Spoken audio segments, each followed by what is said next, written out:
уважаеми колеги, представители на медиите, уважаеми доктор Фю и доктор Илиева, добре дошли на това събитие, което за ръководството на Медицински университет в Пловдив е привилегия да бъде домакин, защото даваме възможност трибуна за представяне на иновация в медицинската практика в сферата на персонализираната психиатрия. Персонализираната медицина е в приоритетите на научната стратегия на нашия университет. От доста време ние, включително катедрата, която ръководя, сме ангажирани с персонализирана медицина в областта на онкологията, но за пръв път имаме възможност да представим иновации в областта на прецизната медицина в сферата на психиатрията. Това е изключително нова територия, още непозната за голяма част от практикуващите в тази специалност колеги, и за това ние сме предвидели в днешното презентиране представянето на нов генетичен тест, който дава възможност за персонализиране, индивидуализиране на терапията при психиатрични заболявания. И за нас е наистина привилегия това, че този тест ще бъде представен от специалист, от медицинския консултант на американската компания GENOMIND, който е разработил теста, виждате, Genes, който подпомага персонализирането на терапията. Благодарим на доктор Фю, която е тук специално за това, да ни запознае, да обогати нашите познания и да анонсира предимствата на този тест.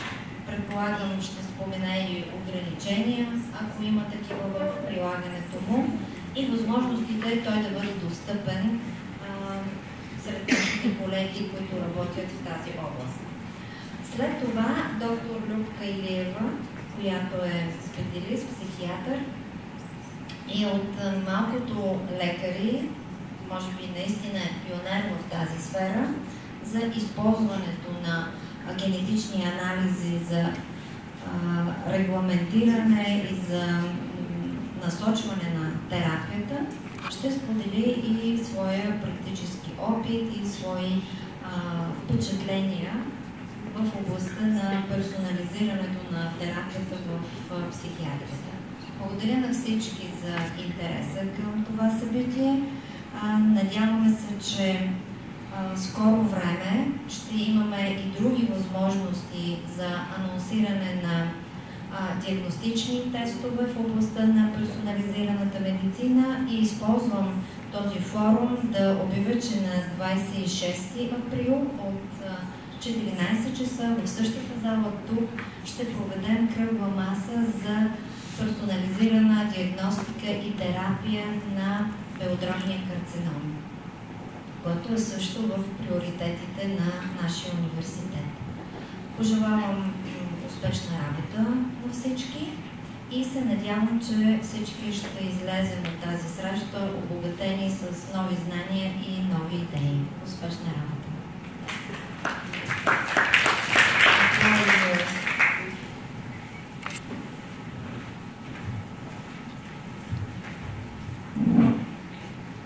All right, thank you for the introduction.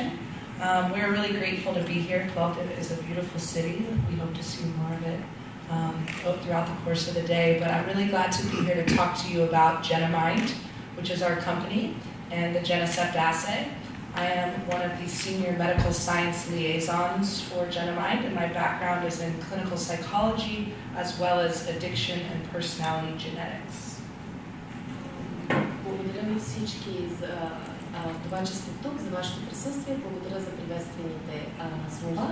Днес ще ви представя теста, който се казва Genocept. Аз имам доста опит в областта на клиничната работа и сега ще ви разкажа за теста.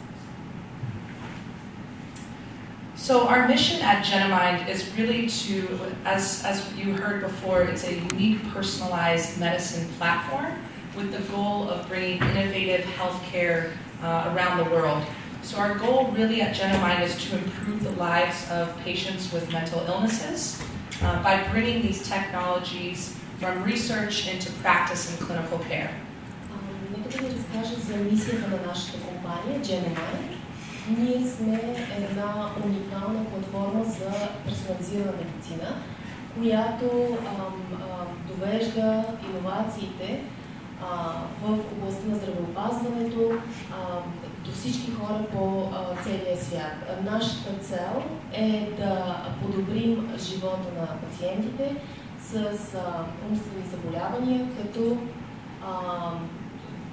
използваме иновативни технологии в клиничната работа. So our company was founded in 2009 by Dr. Ronald Dozoritz, who is a psychiatrist, also Dr. Jay Lombard, who is a neurologist. We are based outside of Philadelphia, Pennsylvania in the United States in a place called King of Prussia. Our company has about 100 employees currently and is growing. And what we provide is a saliva-based pharmacogenetic test that predicts patient response to psychiatric medications in order to help clinicians pick the best medication sooner for our patients. The test is actually run in our laboratory in Pennsylvania, and to date we've tested over 140,000 patients in the United States, and over 7,000 clinicians have used our test. Right now we're actively being used in a dozen countries worldwide. Нашата компания е основана през 2009 година от доктор Роналд Дозорец с идеята да използваме персонализираната медицина в областта на нервопсихиатрията. Ние сме базирани в Пенсилвания, щатите. Имаме над 100 служители и техният брой продължава да расте. Какво представлява теста GeneSet?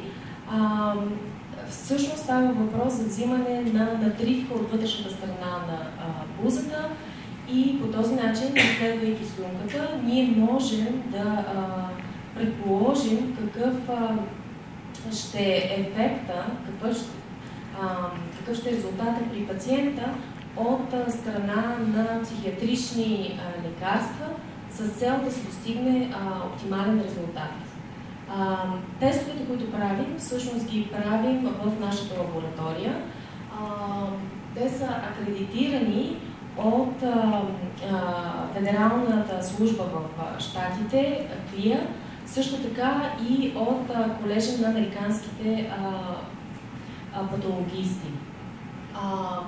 До тук ние имаме над 140 000 пациента, които сме изследвали в щатите, а над 7000 лекари вече са поръчали GeneSet. Той е активно използван в повече от 12 държави. We have many medical doctors as well as PhDs that advise us on the science behind our test because we are very scientifically rigorous in deciding which genes to include on our panel. Това е как представяме на една част от докторите, с които работим. Ние имаме много изтъкнати специалисти, които ни съветват в областта. So I want to talk about why we need pharmacogenetic testing in psychiatry. What is the case for change? Така че искам да ви кажа днес, защо ние всъщност имаме нужда от подобни изследвания. Защо трябва да се променят нещата? So according to the World Health Organization, each year about 25% of the population suffers from depression or anxiety. Up to 15% of chronic sick leaves are due to depression and anxiety. Importantly, about 50% of major depressions go untreated. And the cost of mood disorders and anxiety disorders in the EU is about 170 billion euro per year. Нека да ви запозная с проблемите, с които се сблъскваме сега. Настоящем всяка година 25% от хората страдат от някаква форма на депресия, притеснителност. До половината от болничните, които се налагат да бъдат взети, се дължат именно на подобни оплаквания. Около 50% от сериозните състояния на депресия остават без да бъдат лекувани. И цената на подобни заболявания в Европейския съюз е около 170 милиарда годишно. Psychiatry, unlike other fields in medicine, we don't have biologically based diagnostic tools. So, for example, we can't hear depression with a stethoscope or see it with an EKG. And what's happening now in psychiatry is that clinicians are relying on a trial and error process for choosing medications for their patients. So they're really guessing based on what people say is first-line care. Many patients with psychiatric disorders, as a result of this trial and error process, experience adverse events with medications, unwanted side effects, and also have high non-response rates to medications. При нас няма как да диагностицираме биологично с точен тест депресията. Ние не можем да я чуем с типичната точност с слушалка, не можем да я измерим с електрически средства. Така че се налага на лекарите да разчитат на един процес, при който опитват нещо, виждате ли това сработва или не, за да успеят да подберат най-подходящите лекарства за техните пациенти. И така много пациенти с подобни заболявания страдат от силни или нежелани странични ефекти. Също така те не реагират по очаквания начин на лекарствата, които са подписани. The important part of this slide is that currently about what we know from the research studies is that 30 to 80% of psychiatric patients have unresolved psychiatric symptoms. And many have stopped taking various drugs because they've had adverse side effects from medications or the medications aren't working for them. Това, което знаем към момента е, че между 30 до 37% от пациентите всъщност техните проблеми не биват решавани. Например, 30% от проблемите в дясно горе на таблицата имаме резистентност при 30% от тях след 4 курса на лечение. So what our genetic test does is it changes the traditional course of treatment, not just for depression, but for other psychiatric illnesses as well. So what you're seeing in this top timeline up here is the traditional course of treatment for psychiatric disorders. It can take 5 to 6 months often, or even much longer to find the right medication for a patient, because you have to wait a month or 6 weeks before you're assessing side effects and response, then changing medications. And if that medication doesn't work, you're moving on to another medication. So it's a very long course of treatment for many individuals. And what our test does, if you look at the timeline here at the bottom, is it disrupts this course of treatment. It shortens it from 6 months, a year and a half, down to 3 months or less in some cases, because we're finding the right medication more quickly for our patients. Всъщност голямото постижение на нашия тест е това, че ние съкращаваме времето. Традиционно, ако погледнете горе, отнема между 5 до 6 месеца, за да се прецени кое лекарство всъщност ще подейства по желания начин. Първоначално се диагностицира, след това започва лечение с едно лекарство, изчаква се около месец да се види дали то ще подейства.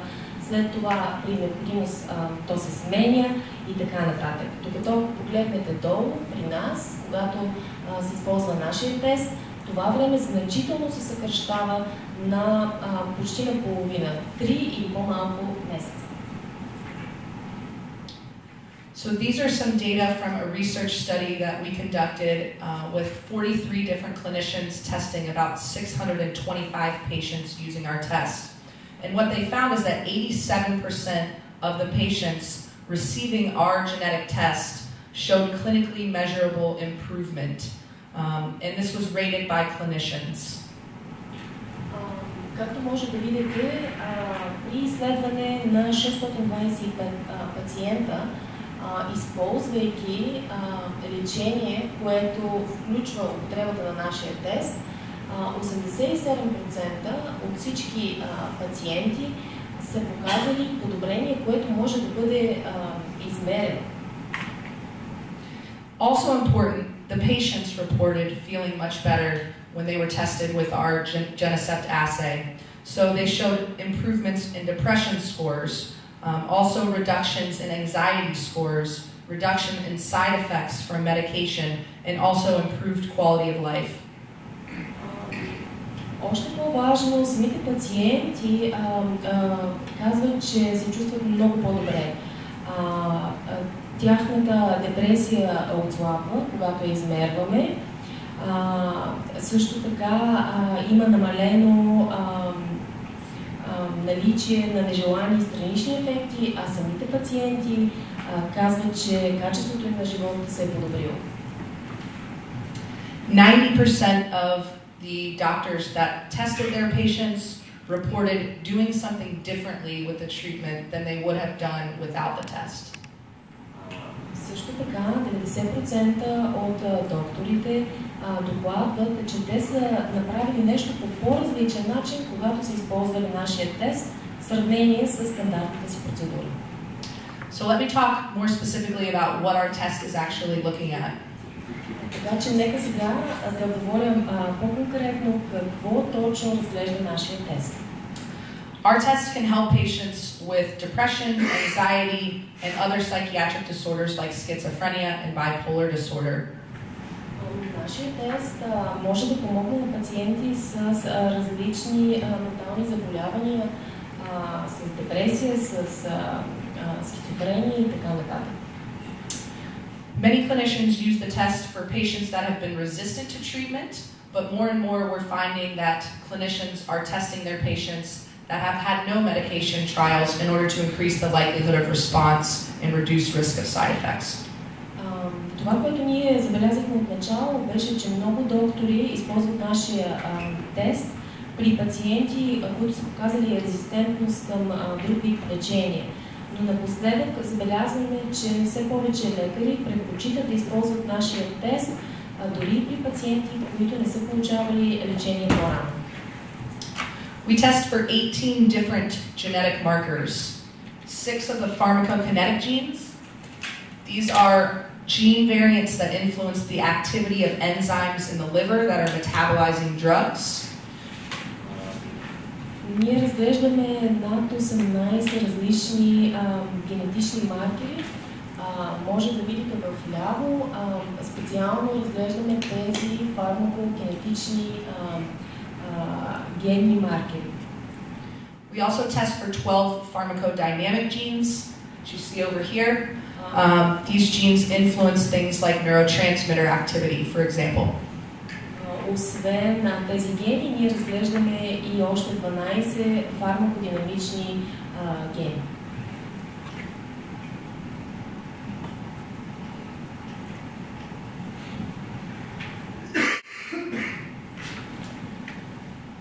The first, I will just quickly go through each of the pharmacodynamic genes and tell you about the clinical utility. Много набързо ще разгледам фармакодинамичните гени. The first gene is the Serotonin Transporter, and it influences side effect risk with SSRI medications like fluoxetine, fluvoxamine, sertraline, for example. It can also influence response to those medications. Първия е Serotonin Transporter. Той може да повлияе на страничните ефекти, на ефикасността, на това доколко се издържа на стрес. Brain-derived neurotrophic factor, or BDNF, also influences SSRI and SNRI efficacy, like duloxetine, for example. It also influences stress resilience and neuroplasticity. Сходен е така наречения BDNF, а той също има общо с Serotonin Transporter. We also have two genes that influence the likelihood of weight gain with the atypical antipsychotic medications like aripiprazole and olanzapine, for example.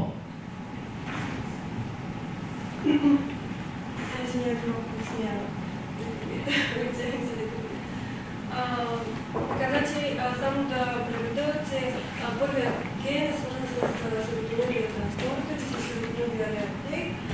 Следващия ген е по-скоро свързан с физическата активност.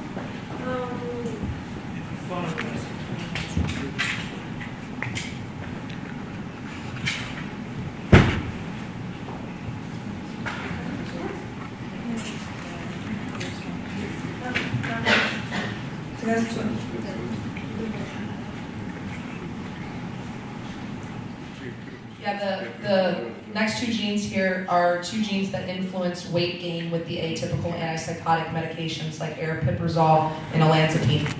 Следващите два гена, те имат отношение към антипсихотици антипсихотици, повишаване на тегло, като арипипразол, например. The dopamine DRD2 receptor influences antipsychotic response as well as side effect risk.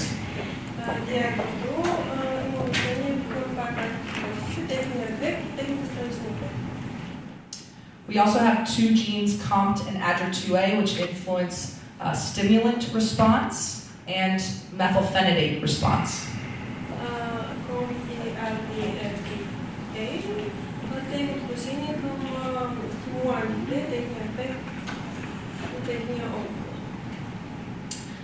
The CAC-NA1C calcium channel gene and ANC3 sodium channel gene influence neural excitability and have been associated with bipolar disorder and schizophrenia in genome-wide association studies. And they may influence response to drugs like mood stabilizers, the atypical antipsychotics, as well as things like omega-3 fatty acids.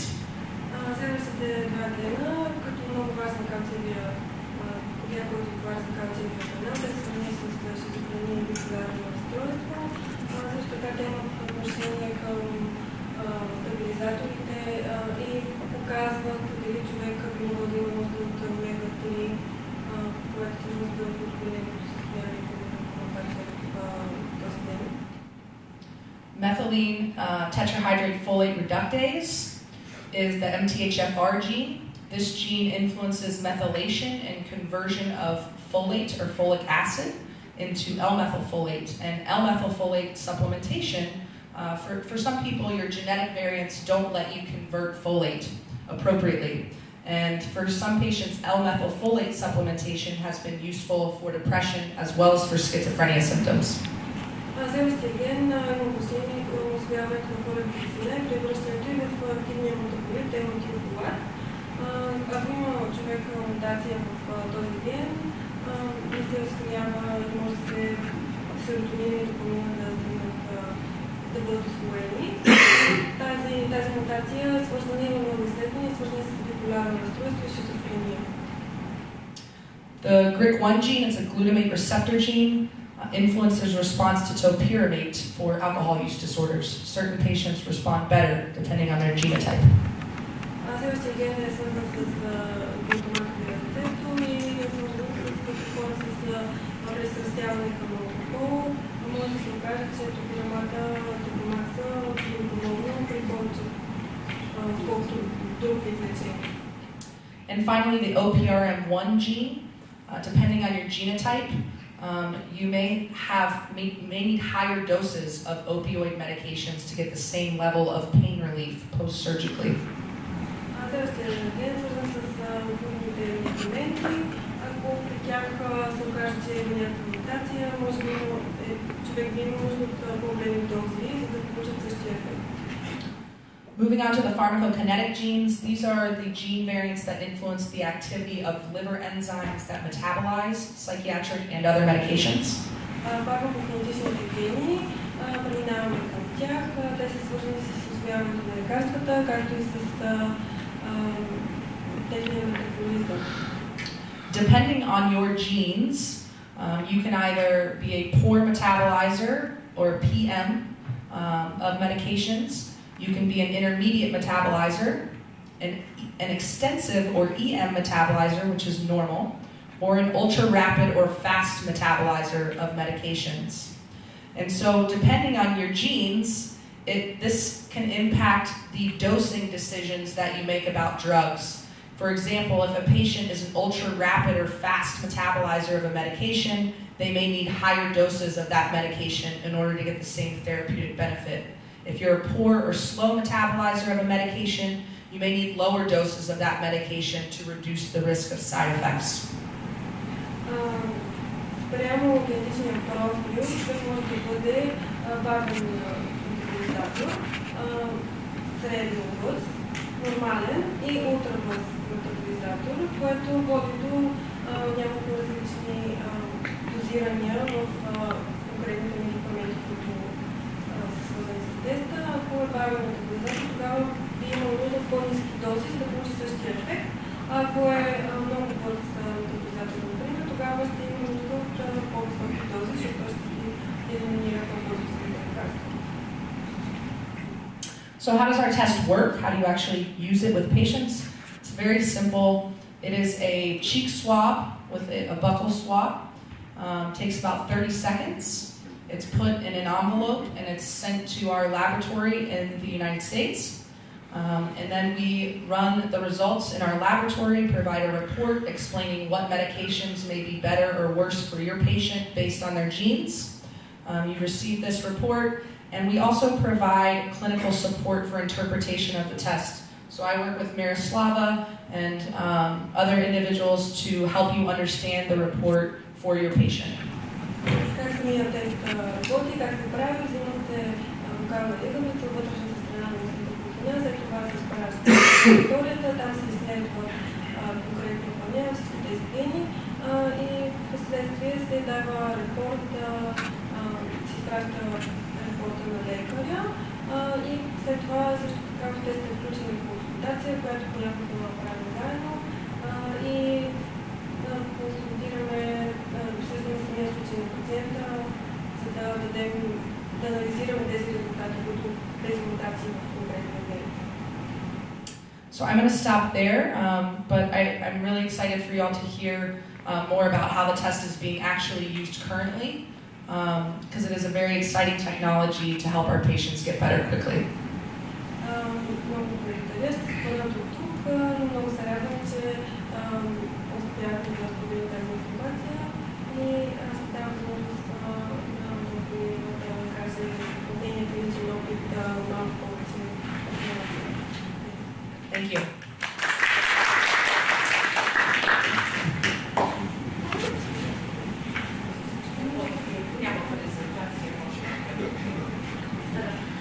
Здравейте от мен. Аз искам да благодаря на Медицински университет Пловдив, на GENOMIND в България и на GENOMIND САЩ за възможността, която имам първо да работя с този нов тест и второ да споделя опита си, който в случая не само мой, а и на колегата ми, доктор Никола Марков, с който работихме в екип.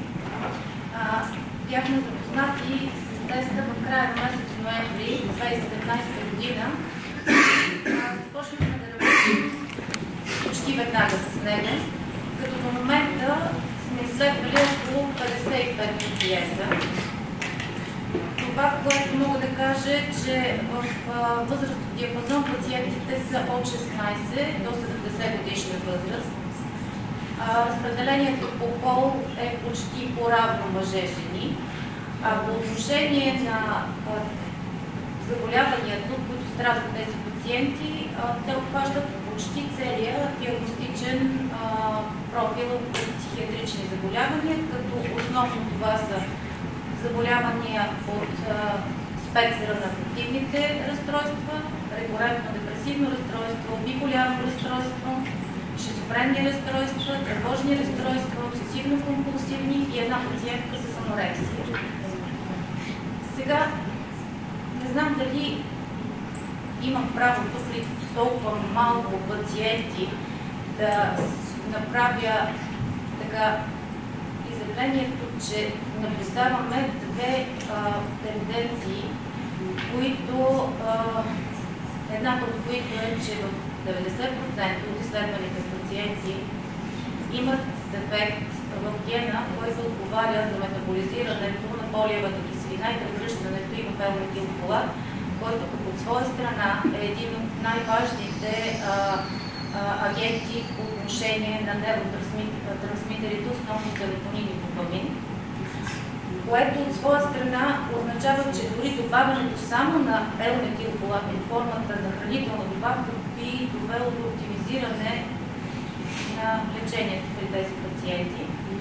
Второто нещо, което също забелязваме, че в 3/4 от изследваните пациенти също медикаментът диазепам, който от групата на бензодиазепините се оказва неподходящ за тях. Кога го казвам от гледна точка на това, че пък той е медикамента, който е най-широко използван в България в спешната медицина. Може би поради факта, че той е единствения, който съществува в инжекционна форма. Сега по отношение на това какви впечатления и размисли започнахме да обсъждаме доктор Марков и да си говорим какви възможности ни дава това. Аз мисля, че въвеждането на фармакогенетичния тест в сферата на психиатрията е една нова епоха, защото знаете, психичните заболявания са много факторно обусловени и поради тази причина науката психиатрия все още някъде не може да дефинира конкретна причина за конкретното заболяване, на базата на което евентуално фармацевтичните компании да могат да разработят медикаменти, които биха работили по друг механизъм, познатия до сега. Но тъй като претенциите на пациентите, изискванията към нас стават все повече в това ние да сме ефективни, ние да сме прецизни и да даваме най-доброто, на този етап, според мен, оптимизирането на пациентите ще стане именно с този тип изследвания, защото те ни дават възможността много бързо и много точно да определим точния медикамент, точната доза за конкретния пациент.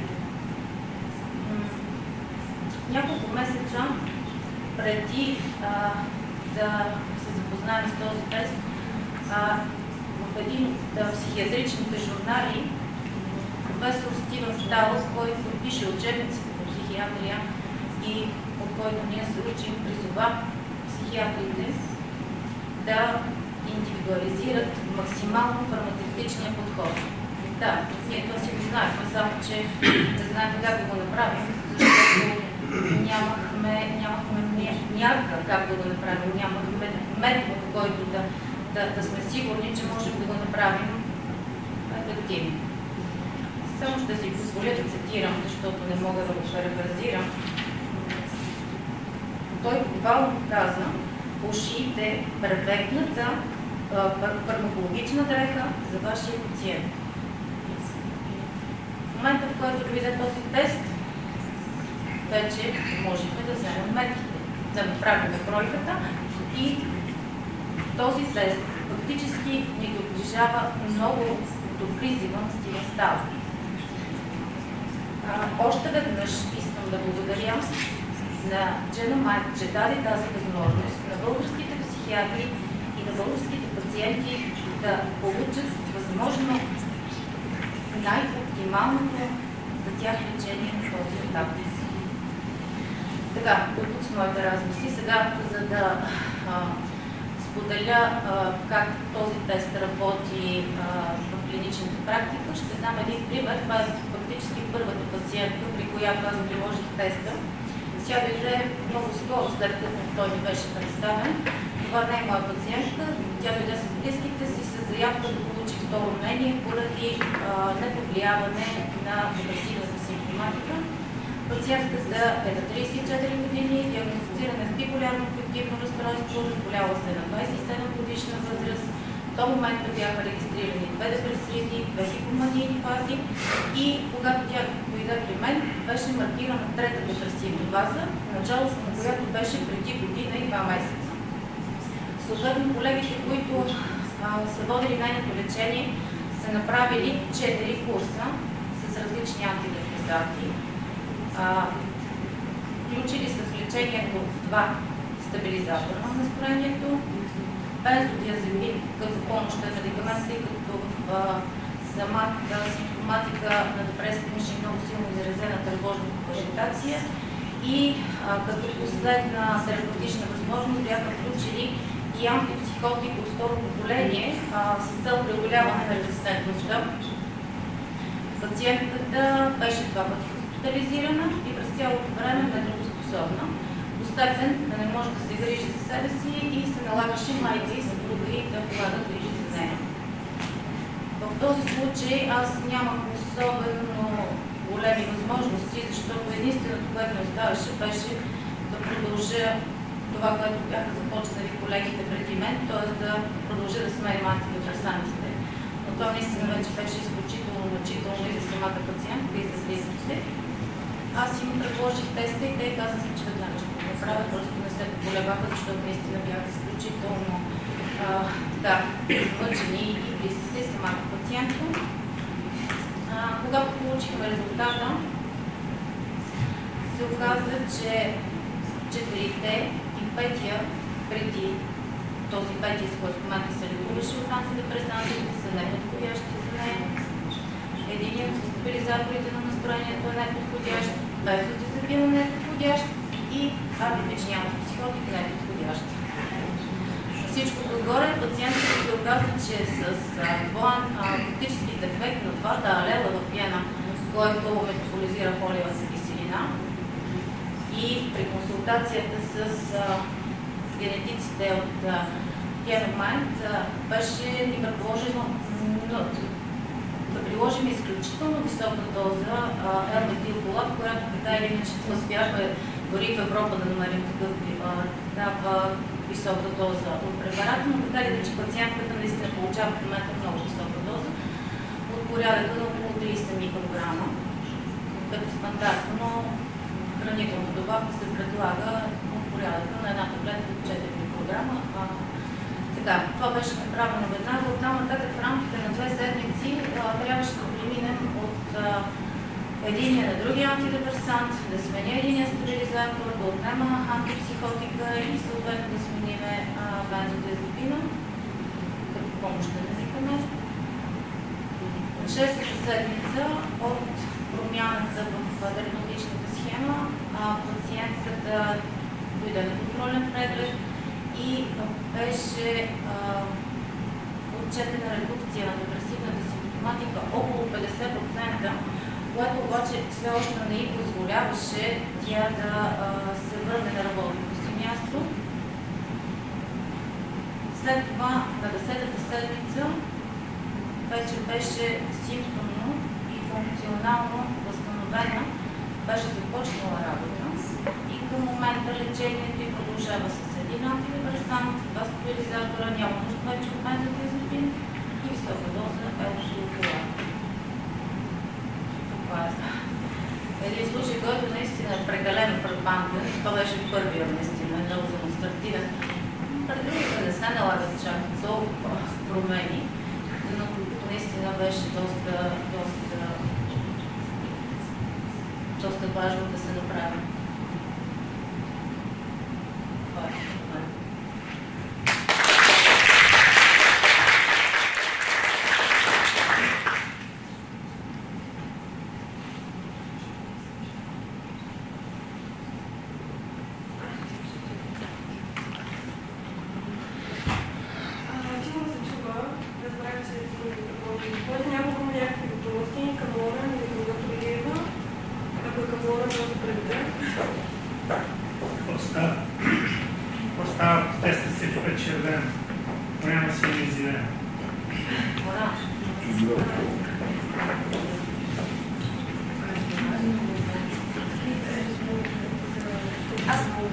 Може ли ли да попитам каква е цената на теста?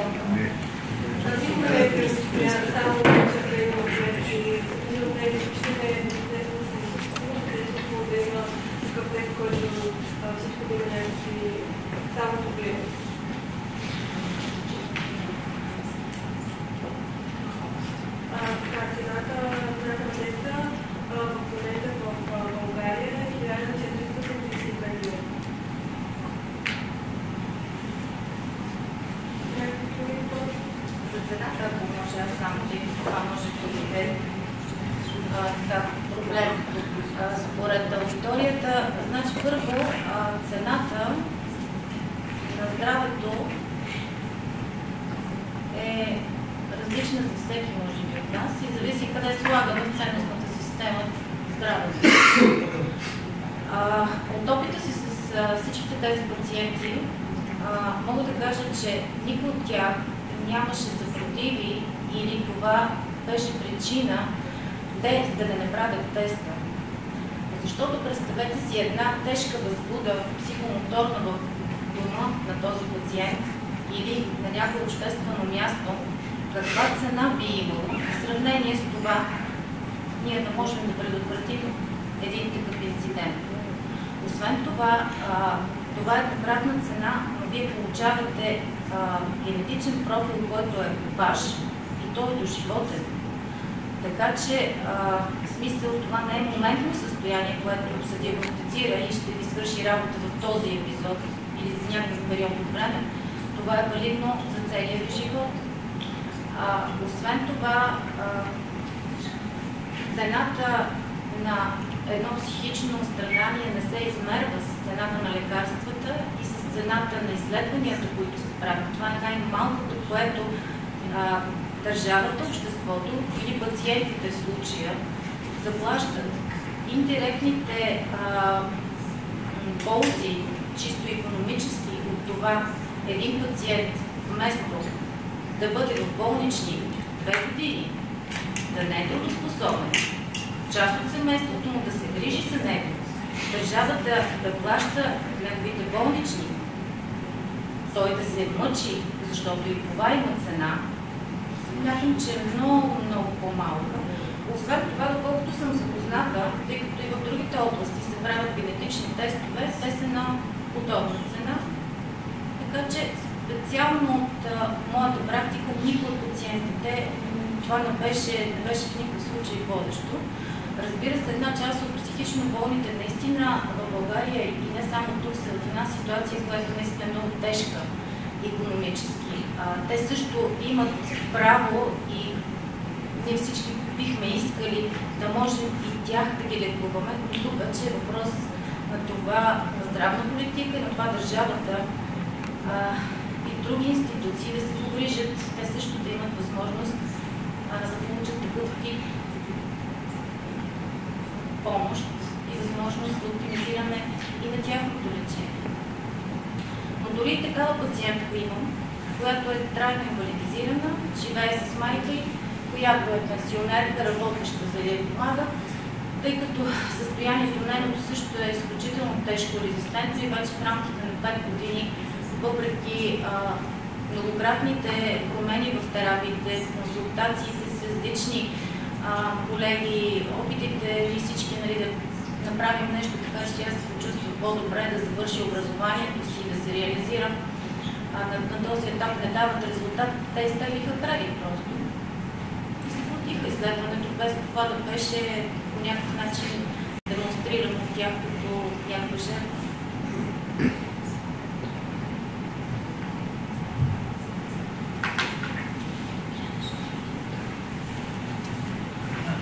Направи на дете показател ли за родител? Някъде или от родител за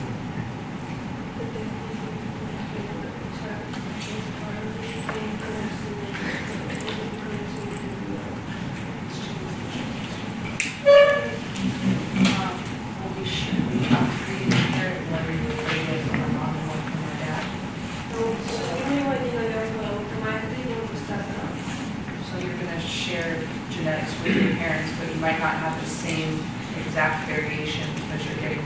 Няма да същата вариация. Точно от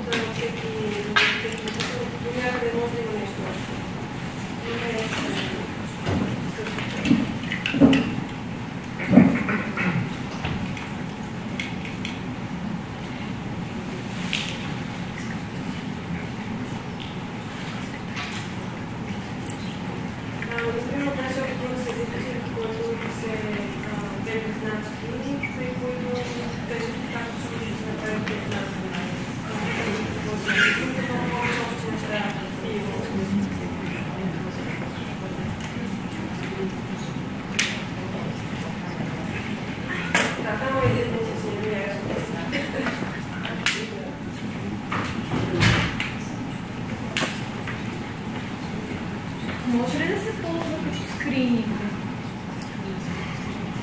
на здрав човек, ако се приложи този тест?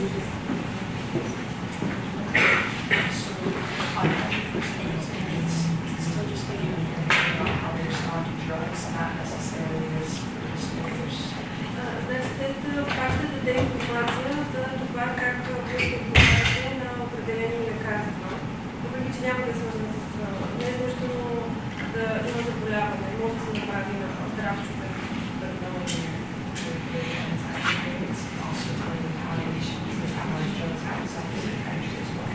Но също тези фармакологични критерии, които ние следваме в теста, ще дадат информация и много други лекарства, тези метаболизират през зависят от тези клиенти. Така че за много други лекарства, както видяхте, има и